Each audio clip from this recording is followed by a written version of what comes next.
تۆزوخۆڵی هەفتەیەک بەر لە ئێستا بە حەوشەوە ماوە و ئاو نییە بیشۆن.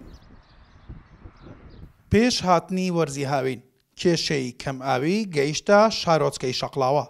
بێ ئاوین بە قوربان یعنی 5 ڕۆژە کەس خۆی نەشوردووە. سۆران و دراوسێکانی 4 ساڵە گرفتی کەم ئاویان هەیە، 5 ڕۆژە ئاویان پێ نەدراوە. چەند ساڵە وتە موشکیلی ئاوتان هەیە؟ تقریبا 4 ساڵە. 4 ساڵە لە هاوینەکانە دروستە بێت. لە ناوەڕاستی هاوینە بەس ئیم ساڵ وا لە سەرەتای هاوینەوە دروست بووە. بەبێ ئاو چۆن نەگوزەری؟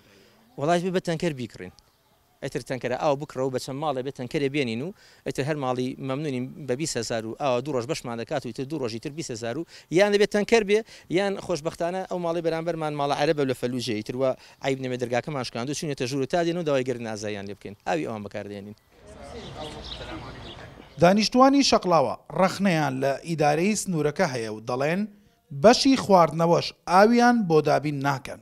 بەخوای بڕۆ تەسویرکە یەک درۆپە ئاو نییە، یعنی ئاو نییە بخۆین و ینی لەوەی زیاتر چێ، یعنی نەمو بەڕیدا بەخوای دوونێ بەردە پێ نەکرێ بۆ گەرمایی ئێوڕۆ ئاو نییە. بەخوای سیارەم هەیە ئێوارێ بەتەمانمە بچم بە جەلیکان ئاوی لە مزگەفتە بینم.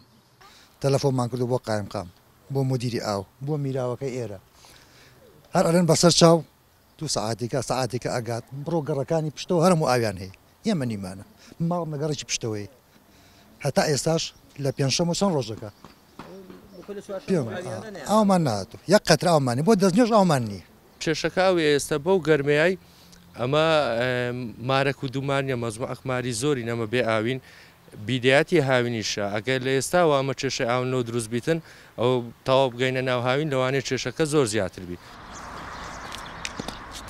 لە دەرگای یەکێک لە ماڵەکان دەدەم، ژنی ماڵەکە دەدوێنم، ئەو دەست بۆ سۆندەی ماڵەکە نابات و لە دەست بێ ئاوی بێزار بووە.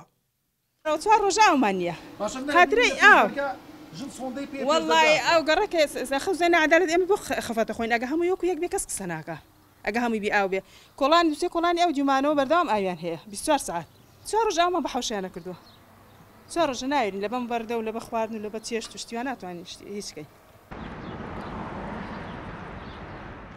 بەهۆی ڕەشەبای هەفتەی ڕابردووەوە 3 خەزانی سەرەکی ئاوی شارۆچکەکە گرفتیان بۆ دروست بووە. بەڕێوبەری ئاو دەڵێ کێشەی خەزانەکان چارەسەر کراوە و ئاو دەگەڕێتەوە شارۆچکەکە. زەرەوری زیان بە پرۆژەی ئاوی قەندیلی گەیشت کارەبای لەسەر قەتع بوو. ئیدی وای کرد 2 ڕۆژ ئاومان لەبۆ نەهات لە قەندیل بەڵام لەو ڕۆ سەعات 12ەوە ئێستا ئاوی قەندیلمان پێگەیشتێ ئینشاءڵڵا لە سبەینەوە ئاوی پرۆژەی قەندیل کە خەزانمان هەیە 3 خەزانی گەورەمان هەیە هەر خەزانی 7000 متر سێزە ئاو دەگریتن ئەگەر ئەو خەزانانە بەردەینەوە شەبەکەی ئاومان پڕ دەبی کێشەمان ناکات. دانیشتوانی قەزای شەقڵاوە نزیکەی 30,000 کەسە و 10,000 ماڵ و یەکەی بازرگانی بۆڕی ئاویان بۆ ڕاکێشراوە. لێکەوتەکانی وشکە ساڵی تا دێت زیاتر دەردەکەون و گرفتی کەم ئاوی گەیشتە شارۆچکەی شەقڵاوەش. ئەو شارۆچکەی بە یەکێ لە ناوچە پڕ ئاوەکان و پڕ سەوزاییەکانی هەرێمی کوردستان و پارێزگای هەولێری دادەنرێت. وەک دانیشتوانەکەی دەڵێن ماوەی چەند ڕۆژێکە بێ ئاون و تەنانەت بۆ ئاوی خواردنەوەش ڕوو لە مارکێتەکان دەکەن. ئارام کاکەخان، زوومی شەقڵاوە.